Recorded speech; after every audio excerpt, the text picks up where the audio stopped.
Forests cover about 30% of the world's land area. They play a vital role in the water cycle and are home to most of the world's biodiversity. More than 1 in 6 people on the planet depend directly on forests for their livelihoods.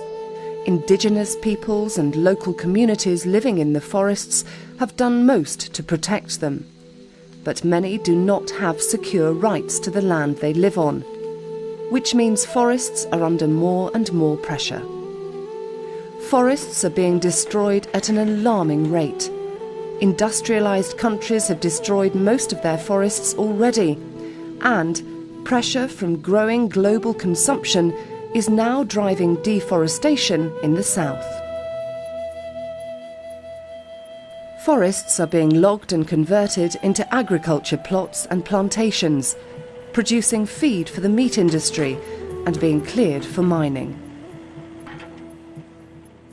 This forest destruction is displacing forest-dependent peoples, often destroying their livelihoods and resulting in human rights abuses. Deforestation is also one of the main causes of climate change. Although the majority of global carbon dioxide emissions come from burning fossil fuels, cutting down trees also contributes to carbon dioxide accumulating in the atmosphere. When forests are burnt or chopped down, the carbon they had been storing is released back into the atmosphere. In order to reduce deforestation, it is first necessary to know what's causing it. Global consumption of forest and agricultural products is one of the main drivers of deforestation. 70% of previously forested land in the Amazon is occupied by cattle pastures. Paper supplies, processed foods, and many other things for sale in high streets and supermarkets directly or indirectly cause deforestation. And that creates pressure on land in the global south, which is increasing deforestation. Deforestation is also driven by a lack of clarity about who owns the forest.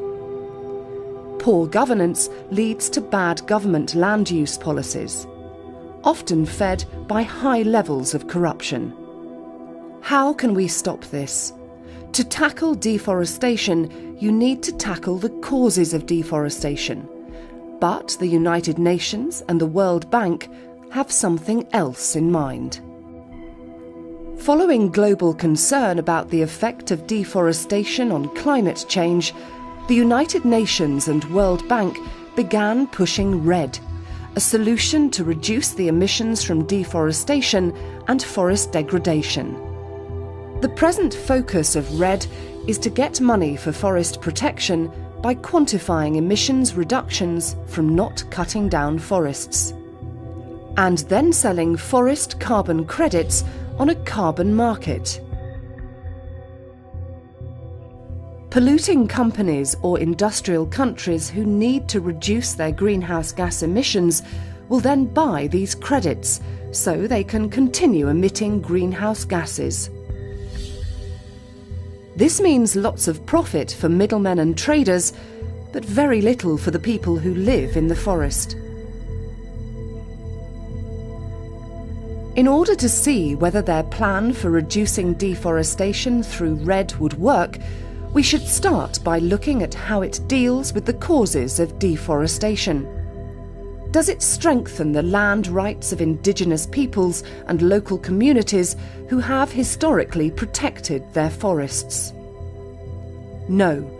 Although REDD could, in theory, do this, in practice, by increasing the value of forests, the promise of REDD money has meant that forests are much more under threat of governments taking state ownership of forest lands and erasing the chance for communities to have their land rights recognised. Any solution to deforestation that disrespects the rights of local peoples is not only unjust, it is also deeply ineffective. Reducing deforestation will require unsustainable consumption of meat, fuel, food and fibre to be reduced. This has to be an initiative of the global north and must be prioritised in government policies. It cannot be a shortcut or dealt with by someone else, somewhere else. The best way to save forests is to respect forest people's rights to collectively held land. So rather than trying to tackle the problem by focusing on counting carbon and selling it, solutions must focus on removing the pressure on forests. REDD is currently not doing that, and so risks creating more problems than it solves.